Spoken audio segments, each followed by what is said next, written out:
To the potential private investor, analysts point out that the signals emanating from Sri Lanka are mixed at best. One day it is green, the next day it is red, and the day after it is amber. If last week the traffic signal to Sri Lanka was green, with the country faring admirably well in the Doing Business Index, this week the same light has turned a bright red with news emerging of the imminent presentation of the Expropriation Act in Parliament. Economic analysts have been quick to describe this piece of legislation as obnoxious, and it comes at a time Sri Lanka has moved up the order in the Ease of Doing Business Index. Sri Lanka is currently placed 89th out of 183 countries this year in the DBI, an improvement of 9 places from last year. However, analysts say the enactment of the Expropriation Act will hurt Sri Lanka when it comes to the next review of this index. Economic analysts point out that it would indeed take a very brave investor to venture out to Sri Lanka with the knowledge that there is no room to underperform or underutilize assets in the eyes of the host government, with the threat of seizure hanging over his head. Analysts are of the view that the government's willingness to push through such draconian legislation, which had been discarded over 2 decades ago, is short-sighted and shows little or no strategic planning when it comes to the macro business environment in the country. So, is the government really serious about private investment? I think there is a feeling that the bill escapes private entities. But if you look at the bill very carefully, I don't believe that it escapes. Because any private entity whose shares are totally in the private hands, even a listed company, shares are now invested into by EPF and ETF.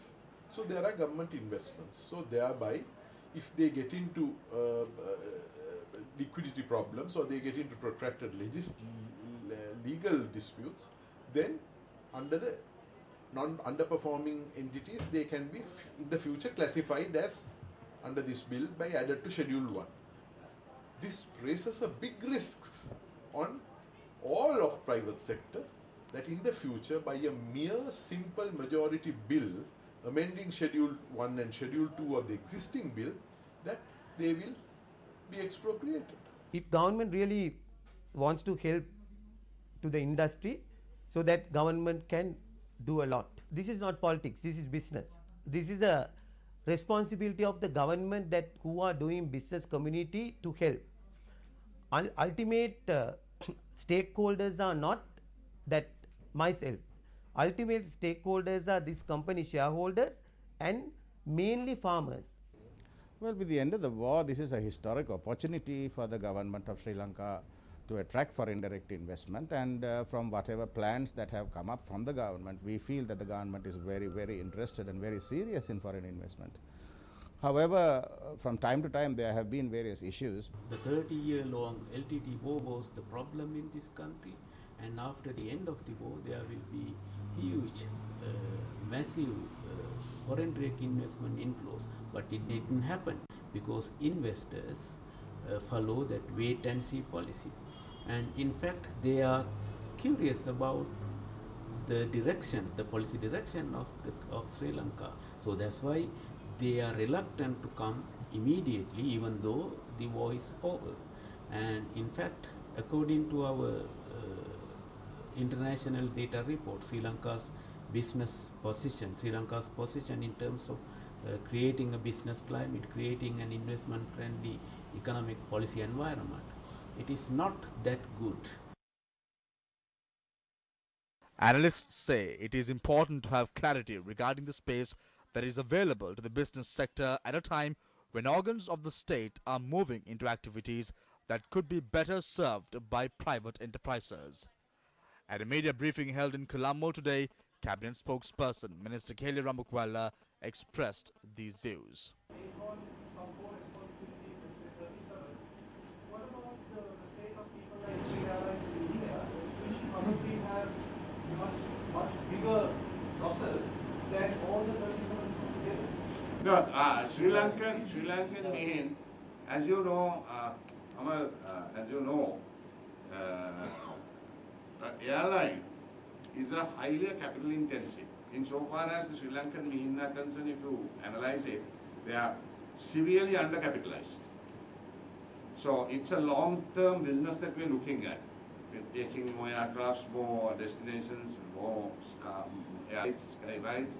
We are now working on that, and we are very hopeful of turning around. In some other companies where we, among the 37, they have not got any corporate plan even.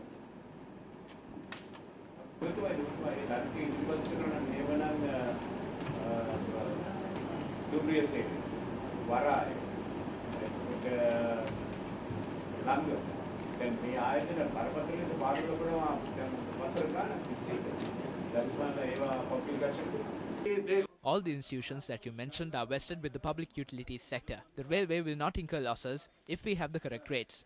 The argument can be made for transportation and highways. If 20 billion is spent, where does the 20 billion come from?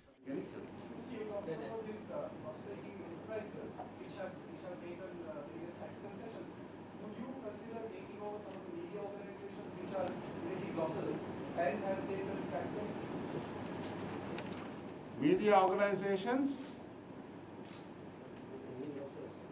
incurring losses. Yeah, but then I don't see any media organizations with government assistance. Yeah, no, then government concessions, government concessions are given on the BUI.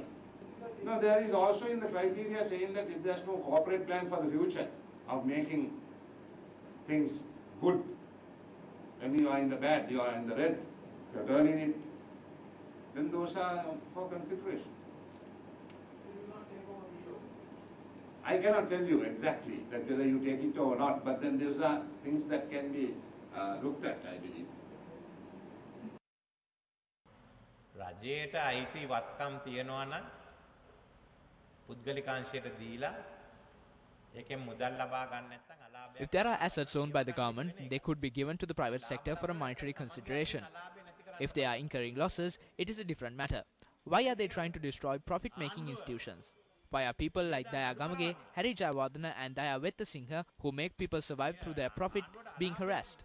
KP is in the palace. This is similar to people being sent to prison. Sending them to the prison is far better. At least they will not have to pay for the food that is supplied. They are trying to destroy the Sinhala entrepreneurs. KP is allowed to possess the assets of the LTTE. Is this how genuine businessmen are treated? That is what we are against.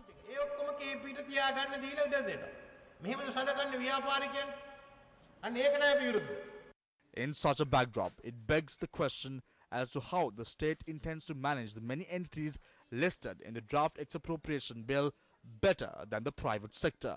Analysts point out that the draft expropriation act has the potential to create considerable uncertainty and undermine business confidence.